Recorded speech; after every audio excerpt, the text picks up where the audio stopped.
Welcome back to Useless Facts, the only place on the internet that validates your decision to stay single.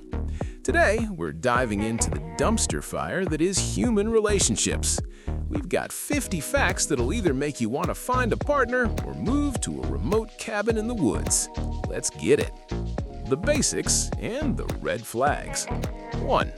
If you're looking for the one, statisticians say you'll likely meet them at age 27. If you're 28 and still single, congratulations, you're officially a statistical outlier, or just difficult to live with. 2. It takes about 4 minutes to decide if you like someone. It's less time than it takes to cook a decent frozen pizza. Your heart is basically a high-speed Tinder algorithm with worse judgment. 3. Scientists say that red flags are actually more attractive because of unpredictability. Your brain is literally a gambling addict that thinks toxic is just another word for spicy. 4. Dilated pupils make you look more attractive, so if your date looks like they're on a heavy dose of mushrooms, they might just really like you, or they're actually on mushrooms. 5. The honeymoon phase lasts about 2 years. After that, the biological chemicals fade, you're left looking at your partner thinking, why the hell do you chew like that? The art of cheating. 6. Statistics suggest women actually cheat at rates similar to men, but they're way better at hiding it. Why? Because men are biologically programmed to be overconfident idiots who leave their phone unlocked on the kitchen counter. 7. People who have cheated before are 350% more likely to cheat again. If they did it with you, they'll do it to you. Math doesn't care about your feelings, Karen.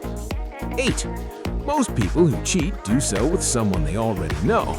Your partner's just a friend from work? Yeah, they aren't talking about spreadsheets at 11 p.m. 9. In some studies, men are more likely to forgive physical cheating, while women are more likely to forgive emotional cheating. Basically, we're all insecure in different and equally annoying ways. The global weirdness. The reality check. 10. In North Korea, dating is basically a state-monitored sport. You can't just hang out. If you're seen holding hands in public without being engaged, you might get a stern lecture from a guy in a uniform. Talk about a buzzkill. 11. Regarding South Korea, there's a popular internet myth that women can legally kill a cheating husband with their bare hands. That is total BS. South Korea has a very efficient police force that will happily put you in a small cell for that. However, they did only decriminalize adultery in 2015. Before that, you could actually go to prison just for sleeping around. 12. In Saudi Arabia, a woman can technically file a divorce if her husband doesn't provide her with fresh coffee. Honestly, that's not a weird law, that's a human right. 13. In France, you can legally marry a dead person. You just need the president's permission and proof that the deceased intended to marry you. Talk about till death do us part being a suggestion. The bedroom numbers. 14. The average long-term couple has sex about once a week. If you're doing it more, you're overachievers. If you're doing it less, you probably have a toddler or a very high-level World of Warcraft character. 15. Humans are one of the few species that have sex for pleasure. The others are dolphins and bonobos. So the next time you're feeling frisky, remember you're just a slightly more evolved dolphin with a mortgage. All right, let's keep the train wreck moving. We left off at 15, so let's dive into the animal kingdom, the digital dating hellscape, and the historical nonsense that led us here. Animals are freaks, and so are you. 16. Male anglerfish take clingy to a level your ex could only dream of. He literally bites the female, his body melts into hers, and he becomes a permanent parasitic pair of testicles. If you think your boyfriend has no backbone, at least he still has his own circulatory system. 17. Gentoo penguins propose by giving the female a pebble. If she likes it, she puts it in her nest. It's basically the same as a diamond ring, except pebbles are actually useful for building things and haven't had their prices artificially inflated by a monopoly in the 1940s. 18. Male nursery web spiders try to buy love by wrapping a dead fly in silk as a gift. Sometimes they get lazy and just wrap up a piece of a twig. It's the biological equivalent of buying your girlfriend a gift card from a gas station on your anniversary. 20. Bedbugs have a mating process called traumatic insemination. I won't go into details, but let's just say it makes a Tinder date in a basement look like a Disney movie. 21. Male giraffes will literally headbutt a female in the bladder until she pees so he can taste it to see if she's fertile. Suddenly, "you up" doesn't seem like such a bad opening line, does it? The digital healthscape. 21. A study found that 1/3 of people on dating apps have never actually gone on a date with someone they met there. It's not an app, it's a digital ego-stroking simulator for people who like looking at blue light. 22. On Tinder, men swipe right on about 46% of profiles, while women swipe right on only 14%. Men are basically casting a giant net in a desert, while women are looking for one specific grain of sand that isn't a total creep. 24. If you're a guy under 6 feet tall on a dating app, statistics say you're basically invisible. Men lie about their height so often that 5'11" has become the universal code for "I'm 5'9" on a good day and my spine is compressed. 25. 40% of people admit to ghosting someone. It's the ultimate coward's move, but honestly, in a world where people can track your location via a pizza delivery app, disappearing into thin air is a goddamn superpower. 26. Your type is likely influenced by the propinquity effect. It's a fancy way of saying you're most likely to date someone just because they're there. Your soulmate isn't in Paris, they're probably the person you see every morning at the coffee shop who smells like burnt beans and regret. Historical nonsense. 27. In the Victorian era, people used floriography to send secret messages. A yellow rose meant infidelity, while a striped carnation meant "I can't be with you." Today, we just use a ghost emoji and hope they get the hint. 28. For most of human history, marriage was a business transaction. You didn't marry for love. You married because your dad wanted 3 more cows and a patch of dirt for potatoes. Love and marriage is a relatively new and, frankly, expensive invention. 29. In ancient Egypt, if a woman committed adultery, her nose was often cut off so she'd be less attractive. Meanwhile, the guys usually got off with a fine. Some things literally never change. 30. Interracial marriage was illegal in some parts of the US until 1967. That's not ancient history, that's your parents were alive history. 31. The word bride comes from a Proto-Germanic word meaning to cook.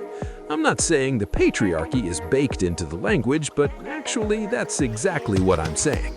Heartbreak is physically painful because your brain processes it in the same region as actual physical injury. You're not being dramatic. Your brain literally thinks your chest is being hit with a sledgehammer. Breaking up triggers the same response in the brain as withdrawing from cocaine. You're a literal addict looking for a fix, which is why you keep checking their Instagram at 2 a.m. like a goddamn weirdo. If you stay friends with your ex, psychologists say there's a high chance you're a narcissist or a sociopath, or you're just really cheap and want to keep using their Netflix password. Rebound relationships rarely work because you're just using another human being as a human-shaped Band-Aid. Spoiler alert, Band-Aids eventually lose their stick and fall off in the shower. It takes an average of 11 weeks to feel better after a breakup. Unless you see them at a party with someone hotter than you, then the clock resets to 0 and you're back in the hole. In Japan, there's a trend called solo weddings, where women marry themselves. It's the ultimate "I don't need a man" move, though the tax benefits are significantly worse and the reception is depressing. In Italy, a man can be sued for emotional damage if he promises to marry a woman and then backs out. Imagine having to pay a fine because you realized your girlfriend's family is too crazy to handle. In Russia, it's considered bad luck to give an even number of flowers to a romantic partner. Even numbers are for funerals, so if you give your girl 12 roses in Moscow, you're basically telling her she's dead to you. In India, the big fat Indian wedding isn't a joke. People literally spend their entire life savings on a 3-day party for 500 people they barely know, just so their aunties don't gossip about them. In Bhutan, they have something called night hunting. Men break into a woman's house at night to persuade her to marry them. In the West, we call that breaking and entering and a 10-year prison sentence. Couples who travel together report being more satisfied in their relationships, probably because it's hard to argue about the dishes when you're both lost in a Roman alleyway trying not to get scammed by a guy in a gladiator costume. 64% of people admit to checking their partner's phone. If you feel the need to do that, the relationship is already dead. You're just performing an autopsy on the phone screen. Women are more likely to initiate divorce. About 70% of the time, it's the woman saying, "I'm out." Men are usually content to stay in a mediocre relationship as long as someone knows where their socks are. The 7-year itch is real. Statistically, divorce rates peak around the 7th year. It's like the brain has a 7-year warranty and then everything just starts breaking at once. Having kids lowers relationship satisfaction. Everyone tells you a baby will bring you closer, but what it actually does is ensure that neither of you sleeps, eats, or has sex for the next 3 to 5 years. Being single is actually expensive. Single people pay more for housing, insurance, and taxes. The government is basically charging you a loneliness tax for not having a roommate you're legally bound to. Sniffing your partner's worn shirt can actually reduce stress levels. It's called olfactory comfort. So yes, stealing his hoodie is a medical necessity. Tell him I said so. People who are too similar often fail. You need enough common ground to talk, but enough difference so you don't feel like you're dating a mirror. Nobody wants to sleep with themselves. That's what the internet is for. Love at first sight is usually just lust at first sight. Your soul didn't recognize theirs. Your hormones just saw a high-quality reproductive opportunity and sent an emergency signal to your pants. The most useless fact of all, despite the cheating, the red flags, the weird laws, and the fact that your brain is a dopamine-seeking traitor, we're still going to keep doing it. Because being alone with our own thoughts is way scarier than a bad date.